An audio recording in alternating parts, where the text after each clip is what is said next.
ಕರುನಾಡಲ್ಲಿ ಎದ್ದಿರೋ ಮುಂಗಾರು ಮಳೆ ಅಬ್ಬರ ನಿಲ್ಲೋ ಲಕ್ಷಣಗಳೇ ಕಾಣಿಸ್ತಾ ಇಲ್ಲ. ಬಿಟ್ಟು ಬಿಡದೆ ಸುರಿಯುತ್ತಿರುವಂತಹ ಮಳೆಗೆ ಜಿಲ್ಲೆಗಳೆಲ್ಲ ತೊಯ್ದ ತೊಪ್ಪಿಯಂತಾಗಿದೆ. ಇಂದು ರಾಜ್ಯದಲ್ಲಿ ಮಳೆರಾಯ ಅಬ್ಬರಿಸಲಿದ್ದಾನೆ.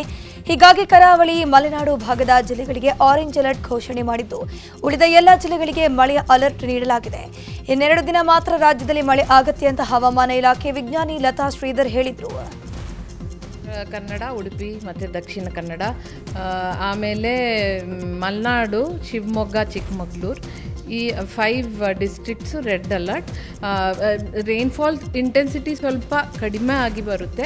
Malenadu even for Bangalore, Mysuru and Kolar, these places yellow alert for these 3 districts, but sustained winds is likely to cross even 50 kmph. Karavali jilleku matte Malnadu. Thereafter yellow alert for Karavali jilla, orange alert for next 2 days also. Ivattu red alert. Even though intensity reduces, the impact will remain. Impact irutte, landslides, ಆ ಥರ impact, low line. Dakshina Kannada ಜಿಲ್ಲೆಯಲ್ಲಿ ಮುಂಗಾರು ಮಳೆ ಅಬ್ಬರಿಸ್ತಾ ಇದೆ. ನಿರಂತರ ಮಳೆಯಿಂದಾಗಿ ನೇತ್ರಾವತಿ ನದಿ ದುಮ್ಮಿಕ್ಕಿ ಹರಿತಾ ಇದೆ. ಇದರಿಂದ ಧರ್ಮಸ್ಥಳ ಸ್ನಾನಘಟ್ಟದಲ್ಲಿ ನೀರಿನ ಹರಿವು ಹೆಚ್ಚಳವಾಗಿದೆ. ಧರ್ಮಸ್ಥಳಕ್ಕೆ ಬರುವಂಥ ಯಾತ್ರಾರ್ಥಿಗಳಿಗೆ ನದಿಗೆ ಇಳಿಯದಂತೆ ಸೂಚನೆಯನ್ನು ಕೊಡಲಾಗಿದೆ.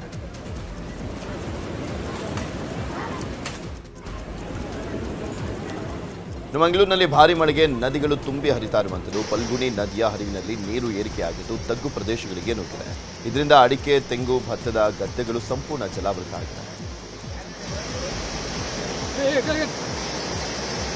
ಕೇರಳದ ಕಾಸರಗೋಡು ಜಿಲ್ಲೆಯ ಚೆರ್ಕಳದಲ್ಲಿ ರಾಷ್ಟ್ರೀಯ ಹೆದ್ದಾರಿ ತಡೆಗೋಡೆ ಕುಸಿದು ಬಿದ್ದಿದೆ. ನೂತನವಾಗಿ ನಿರ್ಮಿಸಿದಂಥ ತಡೆಗೋಡೆ ನೆಲಕಚ್ಚಿದ್ದು ಸುತ್ತಮುತ್ತ ಮನೆಗಳು ಅಪಾಯ ಸ್ಥಿತಿಯಲ್ಲಿವೆ. ಇದರಿಂದ ಜನರು ಜೀವ ಕೈಯಲ್ಲಿ ಹಿಡ್ಕೊಂಡು ಬದುಕುವಂಥ ಪರಿಸ್ಥಿತಿ ಬಂದಿದೆ.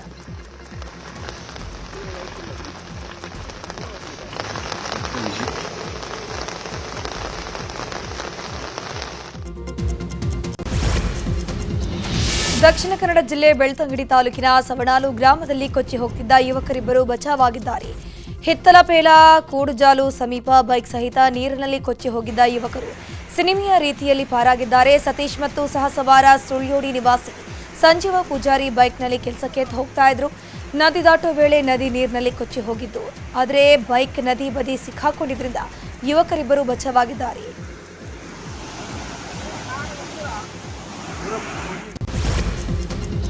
ಮಲೆನಾಡಿನಲ್ಲಿ ನಿರಂತರವಾಗಿ ಮಳೆ ಸುರಿತಾ ಇದೆ. ಭಾರಿ ಮಳೆಯಿಂದಾಗಿ ತುಂಗಾ ಜಲಾಶಯ ಭರ್ತಿಯಾಗಿದೆ. ತುಂಗಾ ಜಲಾಶಯದ ಒಳಹರಿವು ಮತ್ತು ಹೊರಹರಿವು ಹೆಚ್ಚಾಗಿದೆ. ತುಂಗಾ ನದಿ ಮೈದುಂಬಿ ಹರಿತಾ ಇದ್ದು ತುಂಗಾ ಡ್ಯಾಂನ ಎಲ್ಲ 22 ಗೇಟ್ಗಳಿಂದ ನದಿಗೆ ನೀರು ಬಿಡಲಾಗಿದೆ.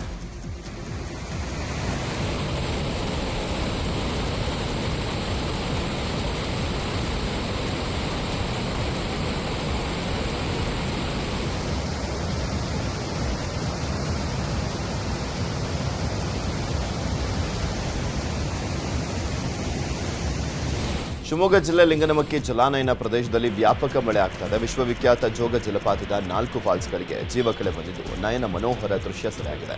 ರಾಜ, ರಾಣಿ, ರೋರರ್ ಮತ್ತು ರಾಕೆಟ್ನಲ್ಲಿ ನೀರು ದುಮ್ಮಿಕ್ಕೆ ಹರಿತಾ ಇದೆ. ಹಾಸನ ಜಿಲ್ಲೆಯ ಮಲೆನಾಡು ಭಾಗದಲ್ಲಿ ಮಳೆ ಅಬ್ಬರಿಸ್ತಾ ಇದೆ. ಭಾರಿ ಮಳೆಗೆ ಸಕಲೇಶಪುರ ತಾಲೂಕಿನ ಹೆಗ್ಗದೆ ಗ್ರಾಮದಲ್ಲಿ ಭೂಕುಸಿತ ಆಗಿದೆ. ಭೂಕುಸಿತ ಹಿನ್ನೆಲೆಯಲ್ಲಿ ರಸ್ತೆ ಸಂಚಾರ ಬಂದ್ ಮಾಡಲಾಗಿದೆ. ಇಟಾಚಿ ಮೂಲಕ ಮಣ್ಣು ತೆರವು ಕಾರ್ಯಾಚರಣೆಯನ್ನು ಮಾಡಲಾಗ್ತಾ ಇದೆ. ಶಿವಮೊಗ್ಗದ ಕುಂದಗಲ್ ಗ್ರಾಮದಲ್ಲಿ ಭಾರಿ ಮಳೆಗೆ ಭೂಮಿ ಕುಸಿದಿದೆ. 200 ಅಡಿ ಉದ್ದದಷ್ಟು ಭೂಮಿ 1 ಅಡಿ ಕೆಳಗಡೆ ಕುಸಿದಿದೆ. ಭೂಕುಸಿತದಿಂದ ಕುಂದಗಲ್ ಗ್ರಾಮದಲ್ಲಿ ಆತಂಕ ಸೃಷ್ಟಿಯಾಗಿದೆ. ಕಳೆದ ವರ್ಷ ಇದೇ ಜಾಗದಲ್ಲಿ ಭೂಮಿ ಕುಸಿತ ಕಂಡು ಬಂದಿದ್ದು, ಸದ್ಯ ಘಟನಾ ಸ್ಥಳಕ್ಕೆ ಗಣಿ ಮತ್ತು ಭೂವಿಜ್ಞಾನ ಇಲಾಖೆ ಮತ್ತು ಕಂದಾಯ ಇಲಾಖೆ ಅಧಿಕಾರಿಗಳು ದೌಡಾಯಿಸಿ ಪರಿಶೀಲನೆ ಮಾಡ್ತಾ ಇದ್ದಾರೆ.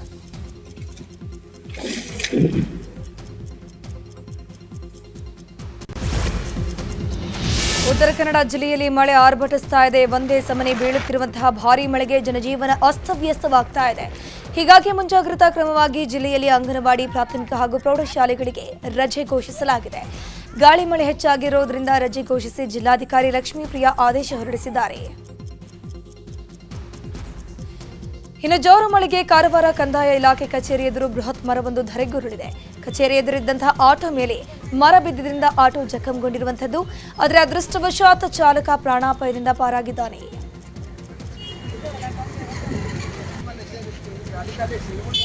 ಉಡುಪಿಯಲ್ಲೂ ಮಳೆ ಧಾರಾಕಾರವಾಗಿ ಸುರಿತಾ ಇದೆ. ಉಡುಪಿ ಜಿಲ್ಲೆಗೆ ಹವಾಮಾನ ಇಲಾಖೆ ರೆಡ್ ಅಲರ್ಟ್ ಘೋಷಣೆ ಮಾಡಿದೆ.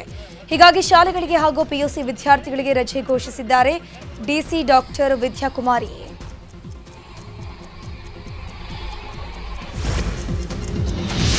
ಬಳ್ಳಾರ್ಪುರ ತಾಲೂಕಿನ ವಿಶ್ವವಿಖ್ಯಾತ ನಂದಿಗಿರಿಧಾಮದಲ್ಲಿ ಜೂನ್ 19ರಂದು ವಿಶೇಷ ಸಚಿವ ಸಂಪುಟ ಸಭೆ ನಡೆಯಲಿದೆ. ಸಚಿವ ಸಂಪುಟ ಸಭೆಗೂ ಮುನ್ನ ಸಿಎಂ ಸಿದ್ದರಾಮಯ್ಯ, ಡಿಸಿಎಂ ಡಿಕೆ ಶಿವಕುಮಾರ್ ಸೇರಿ ಹಲವು ಸಚಿವರು ಭೋಗನಂದೀಶ್ವರ ದೇವಸ್ಥಾನಕ್ಕೆ ಭೇಟಿ ನೀಡಲಿದ್ದಾರೆ. ಹೀಗಾಗಿ ಮುನ್ನೆಚ್ಚರಿಕೆ ಕ್ರಮವಾಗಿ ಜೂನ್ 19ರಂದು ಬೆಳಗ್ಗೆ 6 ಗಂಟೆಯಿಂದ ಮಧ್ಯಾಹ್ನ 2 ಗಂಟೆವರೆಗೂ ಭೋಗನಂದೀಶ್ವರ ದೇವಸ್ಥಾನಕ್ಕೆ ಭಕ್ತಾದಿಗಳನ್ನು ನಿರ್ಬಂಧಿಸಲಾಗಿದೆ. ಈ ಬಗ್ಗೆ ಚಿಕ್ಕಬಳ್ಳಾಪುರ ಜಿಲ್ಲಾಧಿಕಾರಿ ಪಿಎನ್ ರವೀಂದ್ರ ಆದೇಶ ಹೊರಡಿಸಿದ್ದಾರೆ. ರಾಜ್ಯ ಸರ್ಕಾರದ ಜಾತಿ ಗಣತಿಗೆ ದೋಸ್ತಿ ತೀವ್ರ ವಿರೋಧವನ್ನು ವ್ಯಕ್ತಪಡಿಸಿರುವಂಥದ್ದು. ದುಂದು ವೆಚ್ಚ ಬೇಕಿಲ್ಲ, ಕೇಂದ್ರ ಸರ್ಕಾರಕ್ಕೆ ಜನಗಣತಿ ಸಾಕು ಅಂತ ಹೇಳಿದ್ದಾರೆ. ಹೀಗಾಗಿ ಕೇಂದ್ರ ಸರ್ಕಾರದ ಜೊತೆ ರಾಜ್ಯ ಕೈ ಜೋಡಿಸಲಿಕ್ಕೆ ಒತ್ತಡವನ್ನು ಹೇರಲಾಗಿದ್ದು, ಈ ಕುರಿತು ಮಹಾ ಅಭಿಯಾನಕ್ಕೂ ತಂತ್ರಗಾರಿಕೆಯನ್ನು ರೂಪಿಸಲಾಗ್ತಾ ಇದೆ. ಅಲ್ಲದೆ ಹಿಂದುಳಿದ ಮತಗಳು ಕಾಂಗ್ರೆಸ್ಗೆ ವಿರೋಧ ಆಗುವಂತೆ ಮಹತ್ವದ ಹೋರಾಟಕ್ಕೆ ಕಾರ್ಯತಂತ್ರ ರೂಪಿಸಲಿಕ್ಕೆ ಪ್ಲಾನ್ ಅನ್ನು ಮಾಡಲಾಗಿದೆಯಂತೆ. ಕೇಂದ್ರ ಸರ್ಕಾರ ಜಾತಿ ಜನಗಣತಿ ಮಾಡಕ್ಕೆ ಹೊರಟಿದೆ, ಆದರೆ ರಾಜ್ಯ ಸರ್ಕಾರ ಆರ್ಥಿಕ ಸಮೀಕ್ಷೆ ಮಾಡ್ತಿದೆ ಅಂತ ಸಚಿವ ಶಿವರಾಜ್ ತಂಗಡಗಿ ಹೇಳಿದ್ದಾರೆ. ಕೊಪ್ಪಳದಲ್ಲಿ ಮಾತನಾಡಿರುವಂತಹ ಅವರು, ರಾಜ್ಯ ಸರ್ಕಾರದ ಆರ್ಥಿಕ ಸಮೀಕ್ಷೆಯಲ್ಲೂ ಜಾತಿ ಕಾಲಂ ಇರಲಿದೆ. ಆರ್ಥಿಕ ಶೈಕ್ಷಣಿಕ ಗಣತಿ ನಮ್ಮ ಪಕ್ಷದ ಬದ್ಧತೆ. ಹಿಂದಿನ ಆರ್ಥಿಕ ಶೈಕ್ಷಣಿಕ ಸಮೀಕ್ಷೆಯನ್ನು ಯಾರೂ ಕೂಡ ತಿರಸ್ಕರಿಸಿಲ್ಲ. ಹಿಂದೆ ಮಾಡಿದ ಸಮೀಕ್ಷೆ 10 ವರ್ಷವಾಗಿದೆ. ಈ ಸಮೀಕ್ಷೆಗೆ ನ್ಯಾಯಾಲಯಕ್ಕೆ ಹೋಗಿ ತೊಂದರೆಯಾಗಬಾರದು ಅಂತ ಹೇಳಿದ್ರು. ಜಾತಿ ಜನಗಣತಿ ವಿಚಾರದಲ್ಲಿ ಜನರನ್ನ ತಪ್ಪು ದಾರಿಗೆ ಎಳೆಯುವಂತ ಕೆಲಸ ಆಗ್ತಾ ಇದೆ ಅಂತ ಮಾಜಿ ಸಚಿವ ಸುನಿಲ್ ಕುಮಾರ್ ಆರೋಪವನ್ನು ಮಾಡಿದ್ದಾರೆ. ಉಡುಪಿಯಲ್ಲಿ ಮಾತನಾಡಿದಂತ ಅವರು, ಕೇಂದ್ರದ ಜಾತಿ ಜನಗಣತಿಯಲ್ಲಿ 36 ಪ್ರಶ್ನೆಗಳು ಇದ್ದಾವೆ. ಈ 36 ಪ್ರಶ್ನೆಗಳಲ್ಲಿ ಶೈಕ್ಷಣಿಕ, ಆರ್ಥಿಕ, ಸಾಮಾಜಿಕ ಎಲ್ಲವೂ ಕೂಡ ಇರುತ್ತೆ. ಆದರೆ ರಾಜ್ಯ ಸರ್ಕಾರ ಮಾಡಿದ ಗಣತಿಯನ್ನ ಕಾಂಗ್ರೆಸ್ ಹೈಕಮಾಂಡ್ ತಿರಸ್ಕರಿಸಿದ್ದಾರೆ. ಇದರಿಂದ ಸಿದ್ದರಾಮಯ್ಯನವರಿಗೆ ಮುಖಭಂಗ ಆಗಿದೆ. ಫೇಸ್ ವ್ಯಾಲ್ಯೂ ಉಳಿಸಿಕೊಳ್ಳುವಂತ ಉದ್ದೇಶದಿಂದ ಮರು ಸಮೀಕ್ಷೆ ಮಾಡ್ತೀವಿ ಅಂತ ಹೇಳ್ತಾ ಇದ್ದಾರೆ. ಕೇಂದ್ರ ಸರ್ಕಾರ ಸಮೀಕ್ಷೆ ಮಾಡುವ ಕಾರಣ ರಾಜ್ಯದ ಜಾತಿ ಜನಗಣತಿಗೆ ಮಾನ್ಯತೆ ಸಾಧ್ಯವಿಲ್ಲ ಅಂತ ಸುನಿಲ್ ಕುಮಾರ್ ಹೇಳಿದರು. ತಪ್ಪು ದಾರಿಗೆ ಎಳೆಯುವಂತ ಪ್ರಯತ್ನವನ್ನು ಮಾಡ್ತಾ ಇದೆ. ನನಗಿರುವಂತಹ ಈಗಿನ ಮಾಹಿತಿಯ ಪ್ರಕಾರ ಕೇಂದ್ರದ ಜಾತಿ ಗಣತಿ ಮತ್ತು ಜನಗಣತಿನಲ್ಲಿ 36 ಪ್ರಶ್ನೆಗಳನ್ನು ಅವ್ರು ಕೇಳ್ತಾ ಇದ್ದಾರೆ. ಆ 36 ಪ್ರಶ್ನೆಗಳಲ್ಲಿ ಇದು ಎಲ್ಲವೂ ಇರುತ್ತೆ. ಶೈಕ್ಷಣಿಕ, ಆರ್ಥಿಕ, ಸಾಮಾಜಿಕ ಎಲ್ಲದಕ್ಕೂ ಇರುತ್ತೆ. ಬರೀ ಒಂದೇ ಒಂದು ಕಾಲಂ ನಿಮ್ಮ ಜಾತಿ ಯಾವುದು ಅಂತ ಕೇಳಲ್ಲ. 36 ಪ್ರಶ್ನೆಗಳು ಅವ್ರು ಕೇಳ್ತಾರೆ. ಅದರಲ್ಲಿ ಇದೆಲ್ಲದೂ ಕೂಡ ಬರುತ್ತೆ. ಆದರೆ ಸಿದ್ದರಾಮಯ್ಯನವರಿಗೆ ಹೈಕಮಾಂಡ್ ಮುಖಭಂಗ ಮಾಡಿದ ನಂತರ ಭಾಳ ದೊಡ್ಡ ಪ್ರಮಾಣದಲ್ಲಿ ಮುಖಭಂಗ. ಯಾಕೆ ಅಂತಂದರೆ ಅವರೇ ಜಾತಿ ಗಣತಿಯನ್ನು ಜಯಪ್ರಕಾಶ್ ಹೆಗಡೆ ಮುಖಾಂತರ ಅವಧಿಯನ್ನು ವಿಸ್ತರಿಸಿ ತೆಗೆದುಕೊಂಡು ಬಂದಂಥವ್ರು. ಈಗ ಹೈಕಮಾಂಡ್ ಅದನ್ನು ತಿರಸ್ಕಾರ ಮಾಡಿದ ಕಾರಣಕ್ಕೆ ಮಾತು ಉಳಿಸ್ಕೊಳ್ಬೇಕಾಗಿದೆ, ಮುಖ ಉಳಿಸ್ಕೊಳ್ಬೇಕಾಗಿದೆ, ಫೇಸ್ ವ್ಯಾಲ್ಯೂ ಉಳಿಸ್ಕೊಳ್ಬೇಕು ಅನ್ನುವ ಕಾರಣಕ್ಕೆ ಮರು ಸಮೀಕ್ಷೆ ಅಂತ ಹೇಳ್ತಾ ಇದ್ದಾರೆ. 7 ಕೋಟಿ ಜನರನ್ನು ವಿಶೇಷ ಕಾರ್ಯಪಡೆ ವಿಚಾರವಾಗಿಯೂ ಮಾತನಾಡಿರುವಂತಹ ಅವರು, ಈ ಕಾರ್ಯಪಡೆಯನ್ನು ನಾನು ಸ್ವಾಗತಿಸಿಲ್ಲ. ಹಿಂದೂ ಕಾರ್ಯಕರ್ತರನ್ನ ಟಾರ್ಗೆಟ್ ಮಾಡಿನೇ ಕಾರ್ಯಪಡೆ ರಚಿಸಲಾಗಿದೆ ಅಂತ ಸುನಿಲ್ ಕುಮಾರ್ ಆರೋಪವನ್ನು ಮಾಡಿದ್ದಾರೆ. ವಿಶೇಷ ಕಾರ್ಯಪಡೆ ಚಾಲನೆ ಕೊಟ್ಟಿದ್ದಂಥ ರಾಜ್ಯ ಸರ್ಕಾರ ದಕ್ಷಿಣ ಕನ್ನಡ ಜಿಲ್ಲೆ, ಉಡುಪಿ ಜಿಲ್ಲೆ ಹಾಗೂ ಶಿವಮೊಗ್ಗ ಜಿಲ್ಲೆಗೆ ಕೋಮು ನಿಗ್ರಹ ದಳ ಅಸ್ತಿತ್ವಕ್ಕೆ ಈ ವಿಶೇಷ ಕಾರ್ಯಪಡೆಯನ್ನು ನಾನು ಸ್ವಾಗತಿಸಲೇ ಇಲ್ಲ. ಉಡುಪಿಯಲ್ಲಿ ಮಾಜಿ ಸಚಿವ ಸುನಿಲ್ ಕುಮಾರ್ ಕಾರ್ಯಪಡೆಗೆ ವಿರೋಧವನ್ನು ವ್ಯಕ್ತಪಡಿಸಿದರು. ಕೋಲಾರದಲ್ಲಿ ಸಚಿವ ಜಮೀರ್ ಅಹಮದ್ ಖಾನ್ ಪ್ರವಾಸವನ್ನು ಮಾಡಿದ್ದಾರೆ. ಈ ವೇಳೆ ಮಾತನಾಡಿರುವಂತಹ ಜಮೀರ್, ಮುಂದಿನ ಚುನಾವಣೆಯಲ್ಲಿ ಕಾಂಗ್ರೆಸ್ಗೆ 150 ಸ್ಥಾನ ಬರುತ್ತೆ, ಬರೆದಿಟ್ಕೊಳ್ಳಿ ಅಂತ ಭವಿಷ್ಯ ನುಡಿದುಬಿಟ್ರು. ಬಿಜೆಪಿಗೆ ಹಿಂದೂ ಮುಸ್ಲಿಂ ಅನ್ನೋದು ಬಿಟ್ರೆ ಬೇರೇನಿದೆ ಅಂತ ಪ್ರಶ್ನೆ ಮಾಡಿದ್ದಾರೆ. ಮುಂದಿನ ವಿಧಾನಸಭೆ ಚುನಾವಣೆಯಲ್ಲಿ ಕೋಲಾರದ ಶ್ರೀನಿವಾಸಪುರ ಕ್ಷೇತ್ರದಿಂದ ಸ್ಪರ್ಧೆ ವಿಚಾರವಾಗಿ ಶಾಸಕ ವೆಂಕಟ ಶಿವರೆಡ್ಡಿ ಪ್ರತಿಕ್ರಿಯೆ ಕೊಟ್ಟಿದ್ದಾರೆ. ರಮೇಶ್ ಕುಮಾರ್ ಚುನಾವಣೆ ಕಣದಲ್ಲಿ ಇರೋವರೆಗೂ ಚುನಾವಣೆಗೆ ನಿಲ್ತೀನಿ. ನಾನು ಕಾಂಗ್ರೆಸ್ನಲ್ಲೂ 3 ಬಾರಿ ಶಾಸಕ ಆಗಿದ್ದೇನೆ. ಶ್ರೀನಿವಾಸಪುರ ಅಭಿವೃದ್ಧಿ ನನ್ನ ಆದ್ಯತೆ. ಶ್ರೀನಿವಾಸಪುರ ಅಭಿವೃದ್ಧಿಗೆ ಯಾರು ಅಡ್ಡಿ ಮಾಡಬಾರದು ಅಂತ ಹೇಳಿದ್ದಾರೆ. ಕಾಂಗ್ರೆಸ್ನವರಿಗೆ ಸಾಮಾಜಿಕ ಬದ್ಧತೆ ಇಲ್ಲ ಅಂತ ಕೇಂದ್ರ ಸಚಿವ ಪ್ರಹ್ಲಾದ್ ಜೋಶಿ ಹೇಳಿದ್ದಾರೆ. ರಾಯಚೂರಿನಲ್ಲಿ ಮಾತನಾಡಿದಂಥ ಅವರು, ನೆಹರುವಿನಿಂದ ಹಿಡಿದು ರಾಜೀವ್ ಗಾಂಧಿವರೆಗೂ ಕಾಂಗ್ರೆಸ್ ನಾಯಕರು ಜಾತಿ ಗಣತಿಗೆ ವಿರೋಧವನ್ನು ಮಾಡಿದರು ಅಂತ ಪ್ರಹ್ಲಾದ್ ಜೋಶಿ ಆರೋಪವನ್ನು ಮಾಡಿದ್ದಾರೆ. ಅವರಿಗೆ ಸಾಮಾಜಿಕವಾದಂಥ ಬದ್ಧತೆ ಇಲ್ಲ. ಭಾಳ ವಿಷಯಗಳನ್ನು ಹೇಳಿದರೆ ನಿಮಗೂ ಬರ್ಕೊಳ್ಳಿಕ್ಕಾಯ್ತು, ತೋರಿಸ್ಲಿಕ್ಕಾಯ್ತು, ಭಾಳ ಇರೋದಲ್ಲ. ಸಾಮಾಜಿಕ ಬದ್ಧತೆ ಅವರಿಗೆ ಯಾವತ್ತೂ ಇಲ್ಲ. ನೆಹರುವಿಂದ ಹಿಡ್ಕೊಂಡು ರಾಜೀವ್ ಗಾಂಧಿ ತನಕ ರಿಸರ್ವೇಷನ್ ವಿರೋಧ ಮಾಡಿದ್ದರು, ಮಾಡಿಲ್ಲ ಅಂತ ಹೇಳಿ ಅವರು. ಇನ್ನು ಮೋದಿ ಸರ್ಕಾರದ ಸಾಧನೆಗೆ ಸಿದ್ದರಾಮಯ್ಯ 0 ಅಂಕ ಕೊಟ್ಟಿದ್ದಾರೆ ಅನ್ನುವಂಥ ಪ್ರಶ್ನೆಗೆ ಉತ್ತರಿಸಿದ ಅವರು, ಸಿದ್ದರಾಮಯ್ಯ ತಮ್ಮ ಕುರ್ಚಿ ಉಳಿಸಿಕೊಳ್ಳಿಕ್ಕೆ ಆ ರೀತಿ ಹೇಳ್ತಾರೆ ಅಂತ ಕಿಡಿಕಾರಿದರು. ಬಳ್ಳಾರಿಯಲ್ಲಿ ಕಾಂಗ್ರೆಸ್ ನಾಯಕರ ಮನೆ ಮೇಲೆ ಇಡಿ ದಾಳಿ ನಡೆದಿತ್ತು. ಈ ವಿಚಾರವಾಗಿ ಪ್ರತಿಕ್ರಿಯೆ ನೀಡಿರುವಂತಹ ಶಾಸಕ ಗಾಲಿ ಜನಾರ್ದನ ರೆಡ್ಡಿ, ಸಂಡೂರು ಉಪಚುನಾವಣೆ ವೇಳೆಯೇ ನಾನು ಹೇಳಿದ್ದೆ, ವಾಲ್ಮೀಕಿ ಅಭಿವೃದ್ಧಿ ನಿಗಮದ ಹಣ ದುರುಪಯೋಗ ಮಾಡಿ ಚುನಾವಣೆಯನ್ನ ಮಾಡ್ತಿದ್ದಾರೆ ಅಂತ ಆರೋಪ ಮಾಡಿದ್ದೆ. ಸರ್ಕಾರದ ಹಣ ಚುನಾವಣೆಗೆ ಖರ್ಚು ಮಾಡಿದ್ದಾರೆ.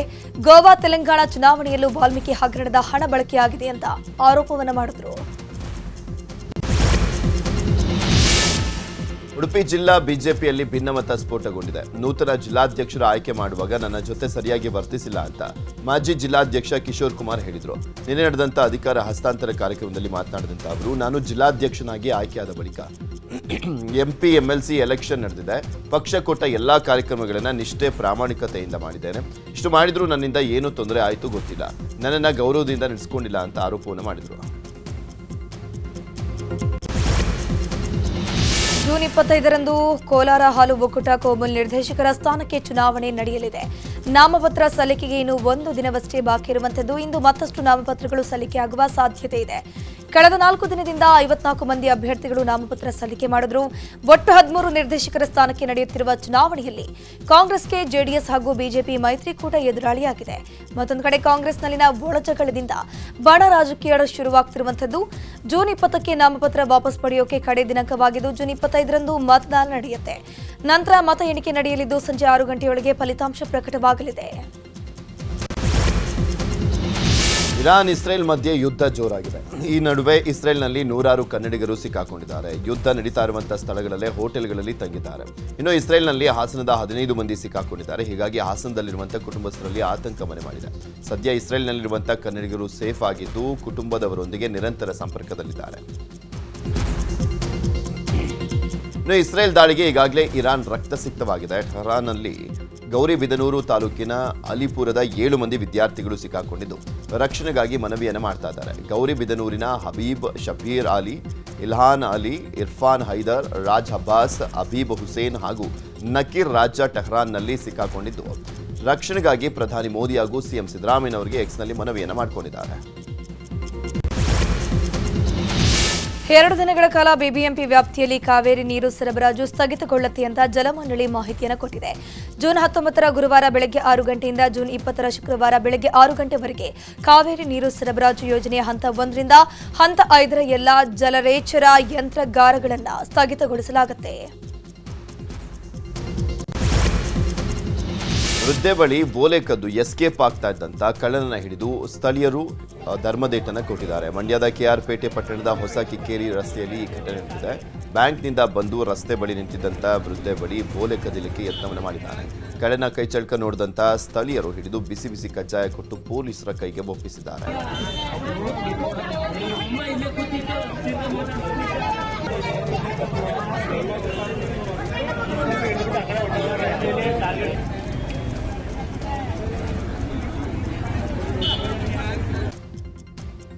ಮಂಡ್ಯದ ಕೆಆರ್ಪೇಟೆ ಪಟ್ಟಣದ ದೇವಿರಮ್ಮಣ್ಣಿ ಕೆರೆಯಲ್ಲಿ ಪತ್ತೆಯಾದಂಥ ಅಪರೂಪದ ಮೀನಿನ ತಳಿ ಪತ್ತೆಯಾಗಿರುವಂಥದ್ದು. ಮೀನುಗಾರರು ಮೀನು ಹಿಡಿಯುವಾಗ ಬಂಗಾರ ಬಣ್ಣದ ಗೌರಿ ಮೀನು ಸಿಕ್ಕಿದ್ದು 4 ಕೆಜಿ ತೂಕ ಇದೆ. ಕೆರೆಯಲ್ಲಿ ಸಿಕ್ಕ ಬಂಗಾರ ಬಣ್ಣದ ಮೀನು ನೋಡಲಿಕ್ಕೆ ಜನರು ಮುಗಿಬಿದ್ದಿದ್ರು.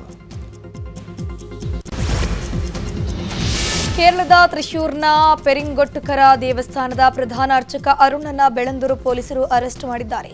ಕೌಟುಂಬಿಕ ಸಮಸ್ಯೆಗಳಿಂದ ಬಳಲ್ತಾ ಇದ್ದ ಮಹಿಳೆ ವಿಶೇಷ ಪೂಜೆ ಮಾಡಿಸೋಕೆ ನೆರವನ್ನ ಕೇಳಿದ್ರು. ಆದರೆ ಮಹಿಳೆಯ ಫೋನ್ ನಂಬರ್ ಪಡ್ಕೊಂಡು ಪೂಜೆ ನೆಪದಲ್ಲಿ ಸಂಪರ್ಕ ಮಾಡಿದ್ದ ಅರ್ಚಕ ಅರುಣ್ ಮಾಟಮಂತ್ರ ಮಾಡಿ ನಿನ್ನ ಮಕ್ಕಳನ್ನ ಸಾಯಿಸ್ತೀನಿ ಅಂತ ಹೆದರಿಸಿ ಅತ್ಯಾಚಾರಕ್ಕೆ ಯತ್ನಿಸಿದ ಜೊತೆಗೆ ಬೆತ್ತಲೆ ವಿಡಿಯೋ ಮಾಡಿಕೊಂಡು ಬೆದರಿಕೆ ಹಾಕಿದ್ದ ಅಂತ ಸಂತ್ರಸ್ತೆ ಮಹಿಳೆ ಸಾಕ್ಷಿ ಸಮೇತ ದೂರನ್ನ ಕೊಟ್ಟಿದ್ರು. ಈಗ ವಾಟ್ಸ್ಆಪ್ ಕರೆ, ವಿಡಿಯೋ ಕರೆ, ಫೋನ್ ಕರೆಗಳ ಮಾಹಿತಿ ತೆಗೆಯೋಕೆ ಪೊಲೀಸರು ಮುಂದಾಗಿದ್ದು ಎಫ್ಎಸ್ಎಲ್ಗೆ ರವಾನಿಸಿ ರಿಟ್ರೀವ್ ಮಾಡೋಕೆ ಸಜ್ಜಾಗಿದ್ದಾರೆ. ಇನ್ನು ಈ ಪ್ರಕರಣಕ್ಕೆ ಸಂಬಂಧಪಟ್ಟಂತೆ ಬೆಳಂದೂರು ಪೊಲೀಸರು ತನಿಖೆ ಚುರುಕುಗೊಳಿಸಿದ್ದಾರೆ. ದೇವಸ್ಥಾನದ ಪ್ರಧಾನ ಅರ್ಚಕ ಒನ್ನಿ ದಾಮೋದರನ್ಗೆ ನೋಟಿಸ್ ನೀಡೋಕೆ ಸಿದ್ಧತೆ ಮಾಡಿಕೊಳ್ಳಲಾಗುತ್ತಿದೆ. ಪ್ರಧಾನ ಅರ್ಚಕರ ಮೇಲೂ ಕೇಸ್ ದಾಖಲಾಗಿರೋದ್ರಿಂದ ನೋಟಿಸ್ ನೀಡಿ ವಿಚಾರಣೆ ಮಾಡುವಂತಹ ಸಾಧ್ಯತೆ ಇದೆ. ಮದ್ಯ ಸೇವಿಸುವ ವೇಳೆ ನೀರು ಅಂತ ಭಾವಿಸಿ ಕೀಟನಾಶಕ ಸೇವಿಸಿ ಇಬ್ಬರು ಸಾವನ್ನಪ್ಪಿದ್ದಾರೆ. ಈ ಘಟನೆ ಕೋಲಾರದ ಗುಂಟಪಲ್ಲಿ ಗ್ರಾಮದಲ್ಲಿ ನಡೆದಿದೆ. ಊಟ ಮಾಡುವಾಗ ಈ ದುರ್ಘಟನೆ ಸಂಭವಿಸಿರುವಂತದ್ದು. ಕೋಳಿ ಫಾರಂ ಕೆಲಸಕ್ಕೆ ಹೋಗಿದ್ದ ಇಬ್ಬರು ಕೋಳಿ ಫಾರಂಗೆ ಸಿಂಪಡಿಸುವ ಔಷಧಿಯನ್ನ ನೀರು ಅಂತ ಅನ್ಕೊಂಡು ಮಿಕ್ಸ್ ಮಾಡಿ ಸೇವಿಸಿದ್ದಾರೆ. ಸಾಯೋ ಮುನ್ನ ಇಬ್ಬರು ನಿಂತಲ್ಲೇ ತೂರಾಡಿರೋ ದೃಶ್ಯ ಮೊಬೈಲ್ನಲ್ಲಿ ಸೆರೆಯಾಗಿದ್ದು ಇಬ್ಬರು ಸಾವನ್ನಪ್ಪಿದ್ದಾರೆ. ಲೋಕಾಯುಕ್ತ ಹಾಗೂ ಪೊಲೀಸರ ಹೆಸರಿನಲ್ಲಿ ಸರ್ಕಾರಿ ಅಧಿಕಾರಿಗಳಿಂದ ಹಣ ವಸೂಲಿ ಮಾಡುತ್ತಿದ್ದ ಪೊಲೀಸ್ ಕಾನ್ಸ್ಟೇಬಲ್ ನಿಂಗಪ್ಪ ಎಂಬಾತನನ್ನ ಲೋಕಾಯುಕ್ತ ಪೊಲೀಸರು ವಶಕ್ಕೆ ಪಡೆದಿದ್ದಾರೆ. ನಿನ್ನೆ ಕೋರ್ಟ್ಗೆ ಹಾಜರುಪಡಿಸಲಾಗಿದ್ದು 14 ದಿನಗಳ ಕಾಲ ಬಂಧನಕ್ಕೆ ಆದೇಶಿಸಲಾಗಿದೆ. ವಿಚಾರಣೆ ವೇಳೆ ಹಲವು ಮಾಹಿತಿಗಳು ಹೊರಬಿದ್ದಿದೆ. ಸುಮಾರು 50ಕ್ಕೂ ಹೆಚ್ಚು ಸರ್ಕಾರಿ ಅಧಿಕಾರಿಗಳಿಂದ ನಿಂಗಪ್ಪ ಸುಲಿಗೆ ಮಾಡಿರುವ ಮಾಹಿತಿ ಸಿಕ್ಕಿದೆ. ಇನ್ನು ಜಪ್ತಿ ಮಾಡಿರುವ ಡೈರಿಯಿಂದ ಹಲವು ಅಧಿಕಾರಿಗಳ ಹೆಸರು ಕೂಡ ಬಯಲಾಗಿದೆ. ಅಬಕಾರಿ, ಬಿಬಿಎಂಪಿ, ಬಿಡಿಎ, ಆರ್ಟಿಒ ಅಧಿಕಾರಿಗಳಿಂದ ಸುಲಿಗೆ ಮಾಡಿರುವ ಮಾಹಿತಿ ನಿಂಗಪ್ಪ ಡೈರಿಯಲ್ಲಿ ಲಭ್ಯವಾಗಿದೆ. ಇನ್ನು ಸುಲಿಗೆ ಮಾಡಿದ್ದ ಹಣವನ್ನು ಎಸ್ಪಿ ಮಟ್ಟದ ಅಧಿಕಾರಿಗೂ ಹಂಚಿಕೆ ಮಾಡುತ್ತಿದ್ದ ಎನ್ನಲಾಗಿದೆ. ಎಲ್ಲ ಆಯಾಮದಲ್ಲೂ ಲೋಕಾಯುಕ್ತ ಪೊಲೀಸರು ವಿಚಾರಣೆಯನ್ನು ಮುಂದುವರೆಸಿದ್ದಾರೆ.